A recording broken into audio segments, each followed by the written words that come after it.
sur BFM Business.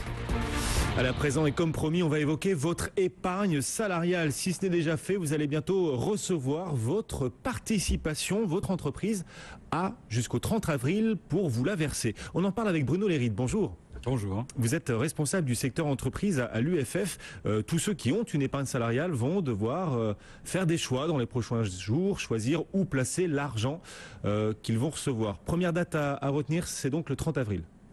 Le 30 avril, oui. Alors ce n'est pas une date mystérieuse. En fait, les entreprises qui distribuent la participation, principalement celles qui ont plus de 50 salariés, puisqu'il y a un phénomène obligatoire, à partir du moment où elles distribuent une prime liée aux résultats qu'elles ont réalisés, cette date du 30 avril, ce versement doit être fait avant le premier jour du 5e mois, qui suit la clôture de l'exercice comptable. Pour la plupart des entreprises en France, cette date est celle du 31 décembre, donc le 30 avril, c'est la date, c'est l'ultime date. Voilà, ultime date. Au-delà, vous ne recevrez plus votre participation. Les entreprises n'ont que jusqu'au 30 avril, plus que 8 jours pour vous la verser. Une fois qu'on reçoit sa participation, il faut placer cet argent. Est-ce qu'on a un délai pour ça ? Alors effectivement, à partir du moment où le salarié est informé du montant de la prime qui lui est attribuée, il dispose de 15 jours pour faire valoir ses vœux quant à la disposition des sommes qui lui sont allouées. Et si je ne fais rien pendant 15 jours, si je ne dis pas où je veux placer l'argent de ma participation, qu'est-ce qui se passe ? Eh bien, par défaut, cette participation sera bloquée pendant 5 années. D'accord. Placée sur quel produit ? Les choix de placement sont en général liés aux structures d'accueil d'épargne salariale qui sont mises en place au sein des entreprises. La principale, c'est le plan d'épargne entreprise. La suivante, c'est le plan d'épargne retraite collectif. Donc, principalement, le plan d'épargne entreprise va recevoir la quasi-totalité des primes de participation. D'accord. Si jamais on ne se manifeste pas dans les 15 jours, on doit dire où placer, où on souhaite placer cet argent. Alors justement, les choix de placement, c'est quoi ? C'est le PEE, c'est le PERCO. Est-ce que vous avez un conseil à apporter à nos téléspectateurs sur le meilleur produit pour placer l'argent de la participation ? Alors, tout dépend effectivement d'abord du profil patrimonial de chaque bénéficiaire. Le plan d'épargne entreprise est une solution qui permet aux bénéficiaires de placer son épargne sur un éventail de fonds communs de placement dits entreprises, FCPE, qui vont lui autoriser tous les profils investisseurs, du plus sécuritaire au plus dynamique.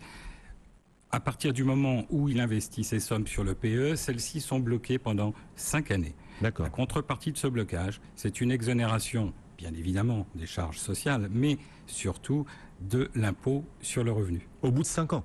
Absolument. Au bout de 5 ans, c'est mieux que l'assurance vie, parce que pour l'exonération sur l'assurance vie, c'est au bout de 8 ans. Absolument. D'accord. Donc ça, c'est le PE. Ce sont les avantages du PE, le plan épargne entreprise. Et puis on peut aussi placer son argent sur le PERCO. PERCO, le plan d'épargne retraite collective. Là, effectivement, comme son nom l'indique, l'objectif final, c'est la retraite.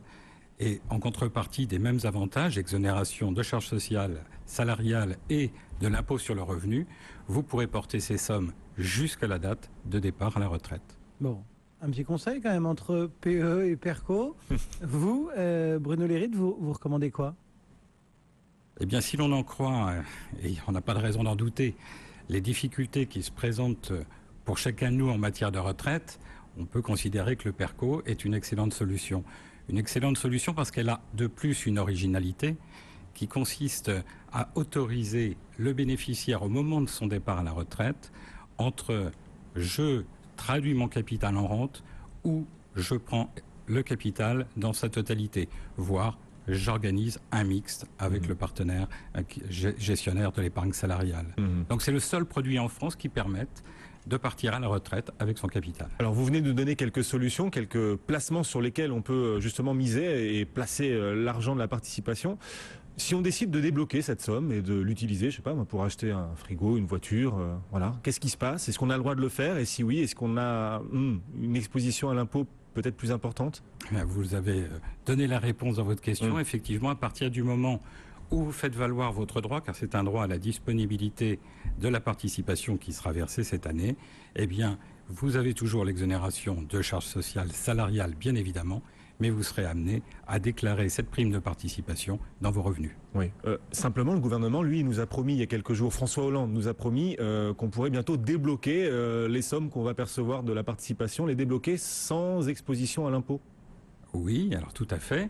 C'est un vœu du gouvernement dans le cadre de la relance de la consommation qui est reprise depuis le 9 avril par un projet de loi qui exprime le fait que l'on pourrait libérer jusqu'à 20 000 euros des primes de participation et des primes d'intéressement qui ont été versées les années antérieures à 2013. Et dans ce cas, on bénéficierait néanmoins de l'exonération sur l'impôt. D'accord. Tout ça pourrait entrer en vigueur au mois de juillet. Hein. C'est la période dont on entend le plus parler. Voilà, on peut imaginer effectivement que la loi serait votée avant le mois de juillet. Et dans ce cas, dans le projet de loi, il est prévu que les bénéficiaires auront 6 mois pour manifester leurs vœux. Voilà. Donc on aura jusqu'à décembre, entre juillet et décembre, pour débloquer l'argent de sa participation sans exposition supplémentaire à l'impôt. Participation et prime d'intéressement. Participation d'avant 2013, hein, on le répète. Absolument. Voilà. Bon, est-ce que une fois qu'on pourra débloquer cet argent, vous conseillez de le placer où? Sur de l'assurance vie, par exemple?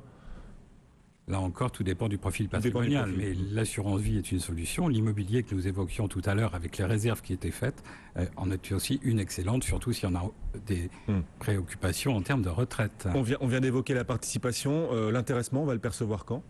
Alors, l'intéressement fait lui aussi l'objet d'un accord dans l'entreprise.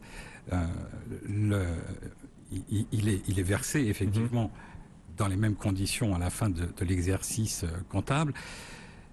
C'est une disposition complètement différente puisque la participation, on l'a bien noté, est un phénomène obligatoire pour les entreprises qui réalisent des résultats et qui ont plus de 50 salariés. Au-deçà de 50 salariés, c'est un régime dérogatoire qui est très rarement utilisé. L'intéressement, lui, est un accord entre le salarié et l'employeur qui permet en contrepartie de gains de résultats, donc qui s'appuie sur l'amélioration de ratio de productivité, de distribuer le surcroît de résultats qui est réalisé. Donc là, c'est une opération gagnant-gagnant entre l'entreprise et le salarié. Distribution d'ici au 30 juillet, je crois, c'est ça la date? Absolument, oui. La date limite pour les entreprises pour verser l'intéressement et donc pour la participation. Et ça approche, plus que 8 jours.